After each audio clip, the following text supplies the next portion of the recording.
Hello मी join नमस्ते. Good morning.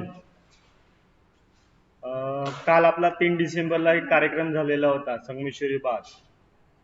तसंच आज 4 तारीख आहे. आपण आज थोड्या वेळातच जादूचे प्रयोग आपल्या शाळेमध्ये ऑलरेडी तो झालेला, त्याचा आपण व्हिडिओ रेकॉर्डिंग तुम्हाला ऐकवणार आहे. सुरुवातीला जादूचे प्रयोग असणार आहे. त्याच्यामध्ये विनयराज उपरकर हे जादूगर आहेत. हा, त्यांनी जादू आपली सादर केली होती ती शाळेमध्ये. ती आता व्हिडिओच्या स्वरूपात तुम्हाला मी दाखवणार आहे. त्याच्यानंतर सोपान चौगुले आहे डॉक्टर, हे देखील यांनी मिमिक्री आर्टिस्ट आहेत ते कोल्हापूरचे. त्यांचा देखील व्हिडिओ ह्याच्यानंतर प्ले करणार आहे. सुरुवातीला मी जादूचे प्रयोग, जादूगर आर्टिस्ट जादूगार विनयराज उपरकर यांनी जी कला सादर केली होती शाळेमध्ये, आपले विविध जादूचे प्रयोग दाखवले होते, ते आता मी तुम्हाला दाखवत आहे. तुम्ही सगळे शांत बसून ऐकून घ्यायचे, किंवा आवाज नसेल तर फोन करा, कारण याच्या सर्वांचा मी आवाज अनम्यूट केलेला आहे, म्यूट केलेला आहे, सॉरी.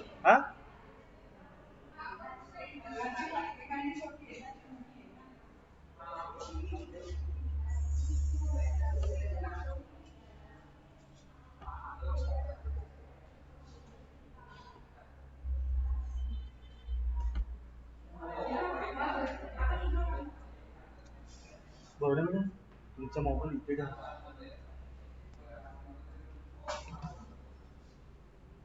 इथेच आहे मोबाईल.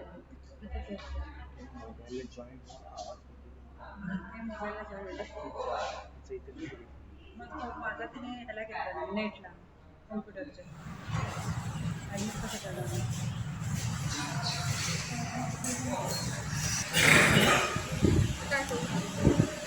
नमस्कार. आज 3 डिसेंबर जागतिक दिव्यांग दिन. या जागतिक दिव्यांग दिनाच्या तुम्हाला सर्वांना खूप खूप शुभेच्छा. 3 डिसेंबर जागतिक दिव्यांग दिन, आणि हा दिव्यांग दिन आपण तुमच्यासाठी विविध स्पर्धा आयोजित करून हा दिवस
नमस्कार, मी जादूगार विनयराज आपल्यासमोर हे जादूचे प्रयोग करून दाखवतो. आणि आपल्या सगळ्यांना माहीत आहे, जादू असते आमची हाताची चलाकी, नजरेची ताकद आणि अर्थातच विज्ञानाची करामत. यामध्ये कुठल्याही प्रकारचं तंत्र मंत्र नसतं. मी जे करतो ते तुमच्यापैकी कोणी करू शकते. आपल्याला माहिती आहे, आता कोरोना चालू आहे, कमी झाला आहे, पण त्याची काळजी घेणं खूप महत्त्वाचं आहे. आणि म्हणून सुरुवात मी मास्क लावून केली होती. तुम्ही पण जेव्हा बाहेर जाल तेव्हा मास्क जरूर वापरा. आल्यानंतर आपले हात नक्की धुवा आणि आपली रोगप्रतिकारक शक्ती वाढेल असं काहीतरी घ्या, प्या. तर तुमच्यासाठी रोगप्रतिकारक शक्ती वाढवणारं असं एक लिक्विड मी आणलंय. आणि ते आता दुधापेक्षा जास्त कुठलंही आहे, स्वस्त आणि मस्त, की जे तुम्ही रोज प्याल तर तुमची रोगप्रतिकारक शक्ती नक्कीच वाढेल. तुमच्यासाठी आणलंय एक ग्लास दूध.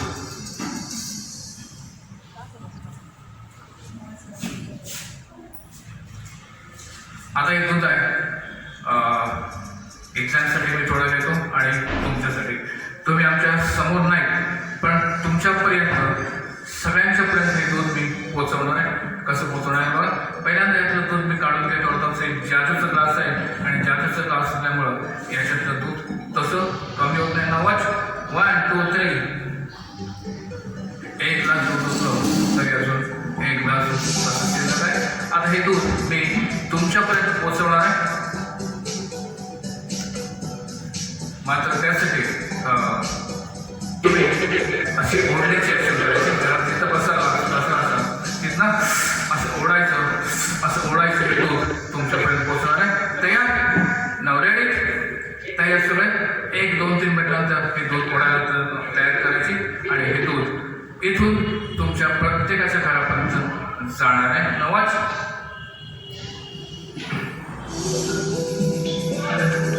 1 2 3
हे दूध एवढंसं कुणाला परत ती छोटी छोटी मुलं आहेत त्यांच्या, पण याच्यापेक्षा जर मोठी असेल 5-6 वर्षाची असेल तेवढं दूध पुरणार नाही, त्यांच्यापेक्षा जास्त दूध पाहिजे. तर एवढंच करायचं, त्यांच्यासाठी एक वेगळा ग्लास घ्यायचं याच्यापेक्षा मोठं. आता हे मी ग्लास घेतो आहे, आपण हे ग्लास बघू शकता, हे ग्लास बघू शकता. आता हे दूध आपल्याला वाढायचं, पण वाढायचं कसं तर त्याच्यावर आपल्याला जादू करावं लागेल. जादू म्हणतात, शू म्हणतात, 1 2 3 आणि बघूया.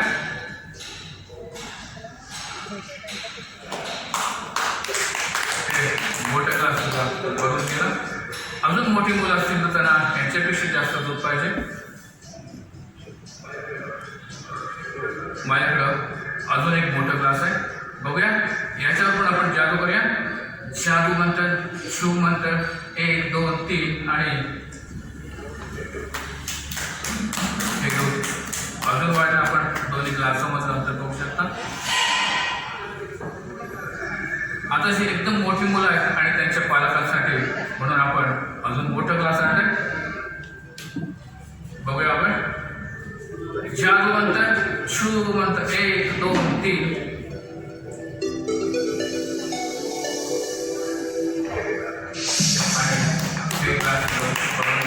आपण बघतोय पहिला ग्लास केवढा होता आणि हे ग्लास केवढा आहे. तर एवढ्या ग्लास मधलं दूध एवढं ग्लास भरून केलं आणि मला वाटतं हे तुम्हाला सगळ्यांना नक्की पुरेल. दूध प्या, आपले रोगप्रतिकारक शक्ती नक्की वाढवा. आता मी वळतोय माझ्या जादूकडे. जादू हात चला की नजरबंदी, दुसरं काही नाही. मी करतो तसे प्रयोग तुम्हाला पण करता येतील आणि कोणाची इच्छा असेल तर मी तुम्हाला नक्कीच शिकवेन की माझ्यासाठी प्रयोग किंवा तुम्ही सुद्धा जादू बनवू शकाल.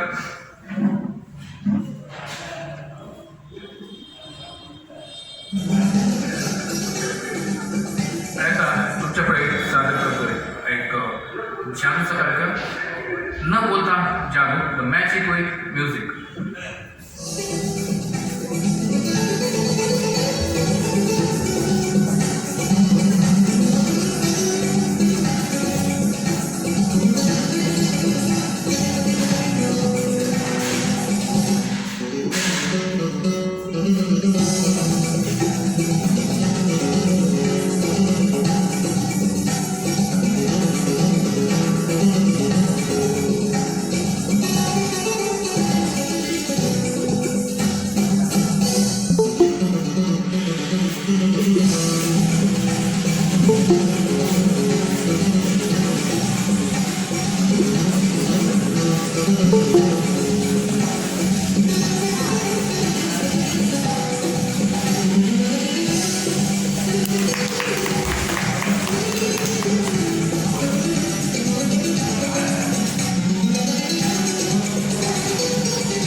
असताना आपण जादू अनेक वस्तू तयार करू शकतो. आता ह्या वस्तू कशा तयार होतात हे मी तुम्हाला दाखवणार आहे. हातात काही नसता, एखाद्या भांड्यात काही नसता एखादी वस्तू कशी तयार करायची. माझे गुरु जादूगर रघु यांचं एक आवडतं समथिंग फ्रॉम नथिंग, शून्यातून सृष्टी. जिथं काही नसतं तिथं एखादी वस्तू कशी तयार करायची. नवस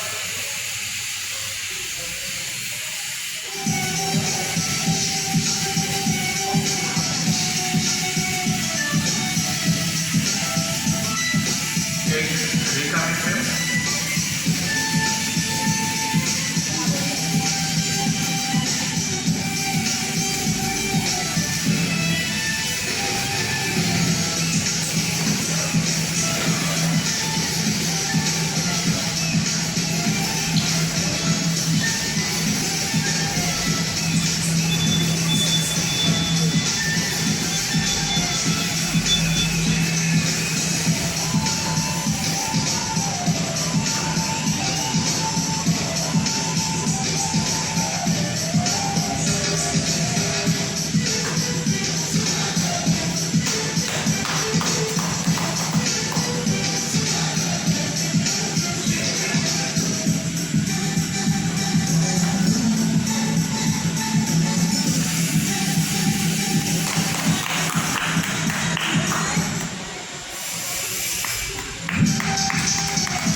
इथं माझ्याकडे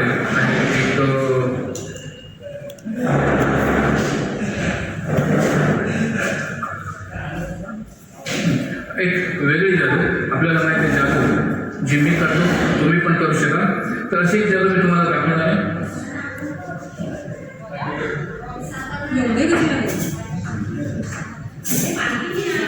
झोपला इथं माझ्याकडे आहेत काही रिंग्स. आता तुम्ही बघा जादू करणार एकाने दोन परत नीट मोजे. 1 2 3 4 5 6 7 आणि 8 रिंग्स माझ्याकडे वेगवेगळ्या. आता ह्याच्यात आपल्याला काय जादू करता येते बघूया. हे पूर्णपणे साधी रिंग आहे. आता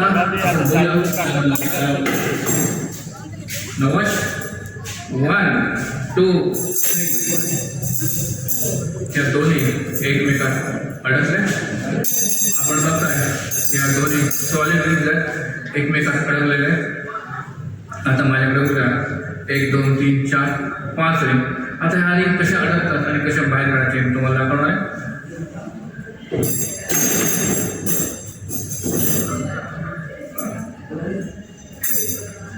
परत बघूया आपण. 1 या 3 रिंग परत अडकल्या.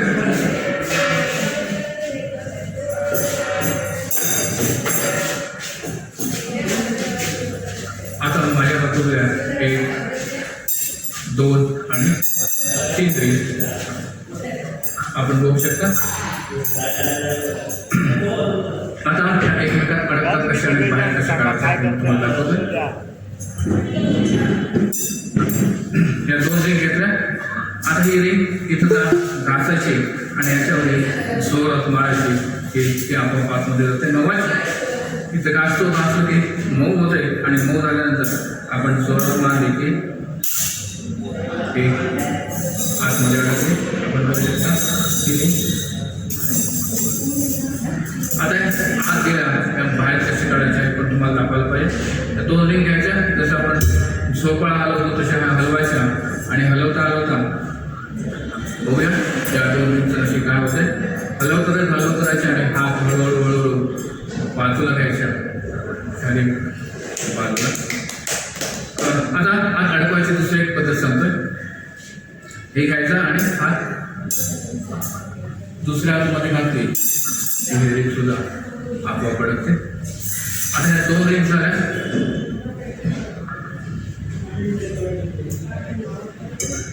इथं माझ्याकडे तिसरी रिंग. नवाज 1 2 3 आणि ह्या 3 रिंग एकमेकात अडकल्या. आता ह्या कशा काढायच्या हे पण दाखवतोय.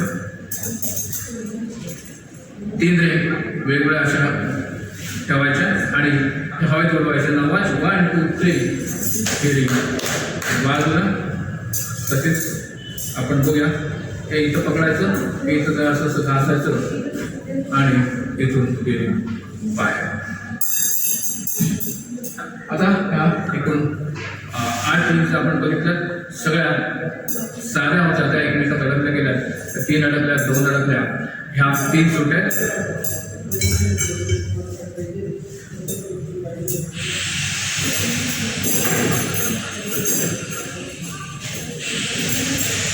आपण या सगळ्या एकत्र करूया.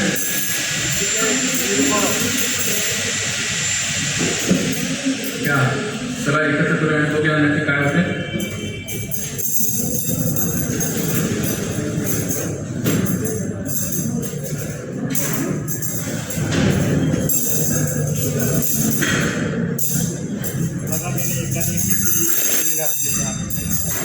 आणि सगळ्या एकमेकात अडकल्या. तसंच तुम्ही ज्यावेळी परत शाळेत या परत सगळ्यांच्या मध्ये मिसळून वागा, मिळून मिसळून वागा आणि आपली प्रगती करा. धन्यवाद.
फिदर्स.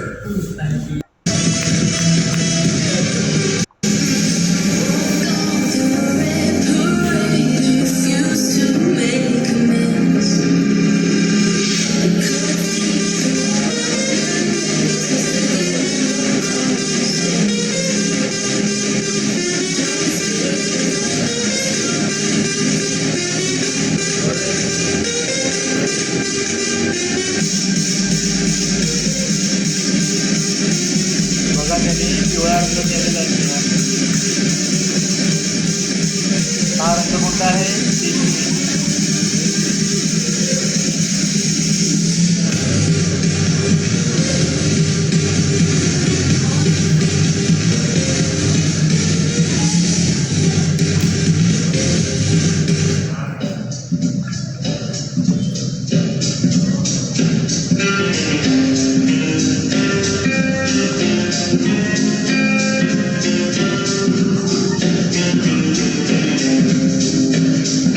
त्याच्यामध्ये जादूगार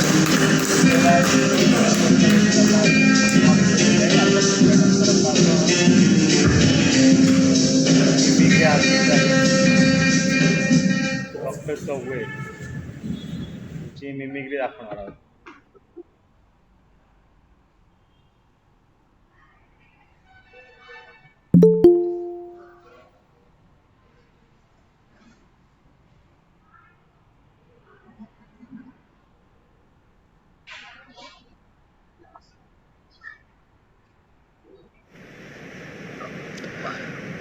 नमस्कार. मी डॉक्टर सोपान चौगुले, कोल्हापूर. मी एक सर्जन आहे, पण मला एक आवाजाची आवड आहे. त्या निमित्तानं आविष्कार श्री शामराव भिडे सर यांच्या आमंत्रणावरून मी जागतिक दिव्यांग दिनानिमित्त 3 डिसेंबर एक मनोरंजनात्मक कार्यक्रम सादर करीत आहे. आणि या मनोरंजन कार्यक्रमाचं महत्त्व थोडक्यामध्ये तुम्हाला सांगतो की मनोरंजन जर असेल तर आपल्या मनाला बरं वाटतं. हे सगळ्यात महत्त्वाचं आहे. तर थोडंसं मी एक डॉक्टर म्हणून थोड्याशा आरोग्याच्या 4 टिप्स, महत्त्वाचे काही सूचना देतो आणि मग आपण मनोरंजनाकडे वळणार आहोत. म्हणजेच मनोरंजनाचं आरोग्यामधलं थोडंसं महत्त्व पण सांगतो. ते असं की आपण किती जरी संतुलित आहार, अगदी शास्त्रानुसार आहार घेतला तर आपलं आरोग्य साधारणतः 30 ते 40% व्यवस्थित राहतं असं आढळून आलेलं आहे. मग आपण म्हणाल की राहिलेल्या 60-70% काय? तर ते बरंचसं आता अलीकडं असं आढळून आलेलं आहे की मनाचं आरोग्यही महत्त्वाचं आहे. आणि ते जर चांगलं असेल तर आपली प्रकृती 60-70% त्याचा वाटा असतो मनाच्या आरोग्याचा. आणि मनाचं आरोग्य हे वेगवेगळ्या प्रकारे चांगलं ठेवता येतं. आणि त्यातलाच एक भाग म्हणून मनोरंजन आहे मुलांनो. तर हे जे मनोरंजन आहे त्याच्यामध्ये पण जर स्वतःला आवडणारी एखादी गोष्ट असेल, ती आपण स्वतः निर्मिती करत असू, स्वतः करत असू, आवडेल ते छंद असेल तर ते जरा उच्च प्रतीचं मानलं जातं आणि त्याचा शरीरावर खूपच चांगला परिणाम होतो चांगल्या अर्थाने. तर म्हणून आपण मनोरंजनाचा कार्यक्रम घेणार आहोत आरोग्याच्या अंतर्गत. थोड्याशा जाता जाता एक खाण्यापिण्याच्या 2-4 गोष्टी सांगतो की जेवढं नैसर्गिक खाणं आपल्याला योग्य असेल ते खाल्लं तर खूपच चांगलं असतं. जसे की फळं, पालेभाज्या, त्यांचा वाटा साधारण 25 ते 30% असायला हवा. आणि राहिलेले जे आहे ते आपण शिजवलेलं अन्न घेतो आणि त्याच्यामध्ये फळं पालेभाज्यामध्ये पण व्हरायटी असावी.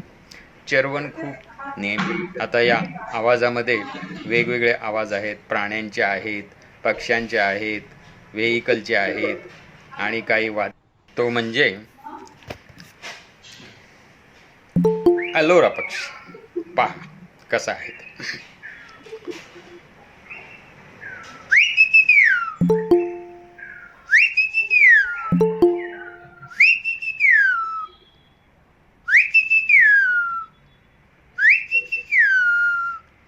असा नेहमी तो चिकचिकत असतो. आवडला ना?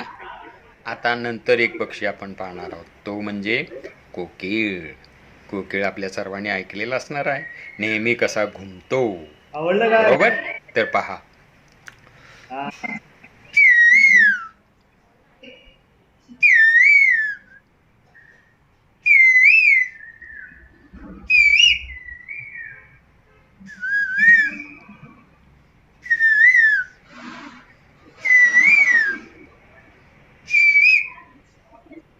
आवडलं का?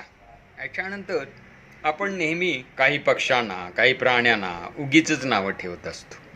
तर तसं काही नसतं बरं मुलांनो. एखादं मांजर आडवं गेलं, आपण म्हणतो की बाबा आपलं काम होणार नाही.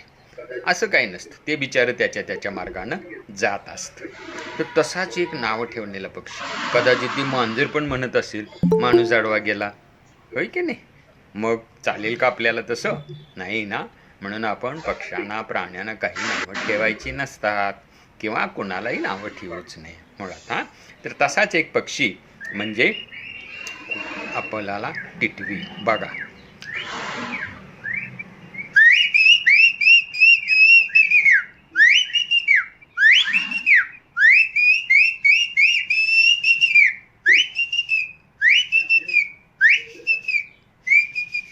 लांब गेला, हो की नाही? आता आपण थोडंसं प्राण्यांच्याकडे वळूया. प्राणी म्हणजे आपले पाळीव प्राणी. तर त्यामध्ये आपण दूध पितो ना बऱ्याच वेळेला. तर ते दूध कुठून येतं? हां, बरोबर, म्हैशीपासून येतं, गाईपासून येतं. तर ते म्हैशीपासून दूध यायच्या वेळेस रेडकू ओरडतं, मग ते स्तन पाणावतं आणि मग ते धार काढली जाते, मग दूध येतं. बरोबर? तर हे जे दूध पाना घालण्यासाठी रेडकू महत्त्वाचं असतं. आणि ते कसं ओरडतं पहा.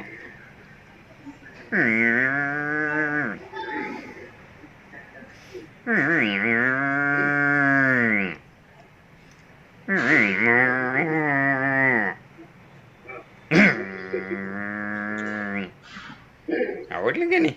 आता मग या रेडकाला म्हैस कशी प्रतिसाद देते बघा.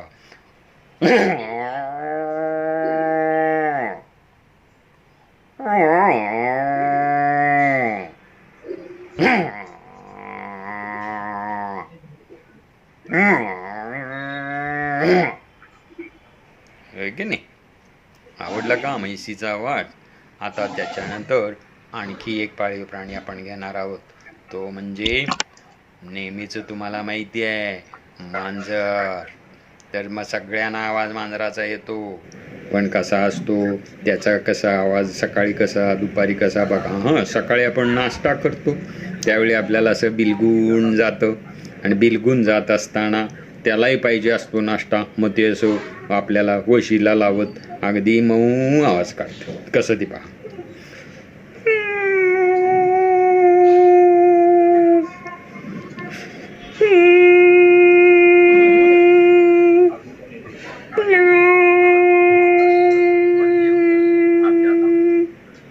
असं जातो. आणि हेच मांजर 12-1 वाजता आपण जेवत असताना त्याला पण भूक लागलेली असते आणि छतावरून जात असतो, त्यावेळेला त्याचा खूप बोक्याचा आवाज टणक झालेला असतो. कसा ते बघा.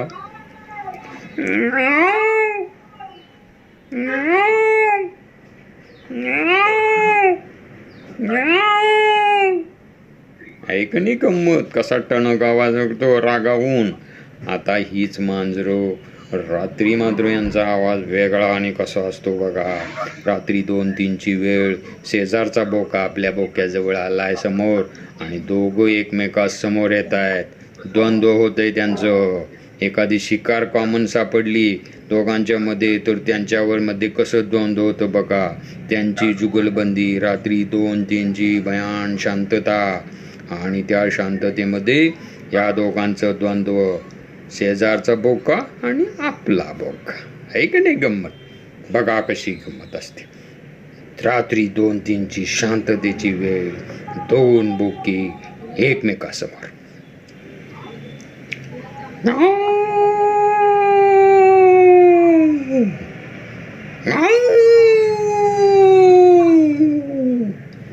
No!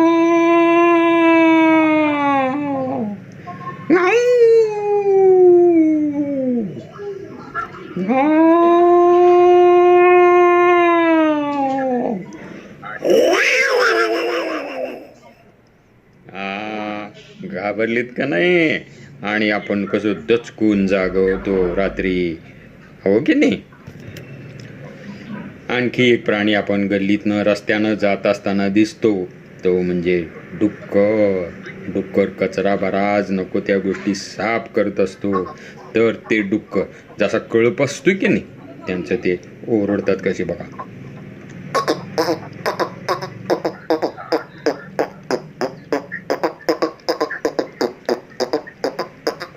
आणि लहान डुक्कर असलं तर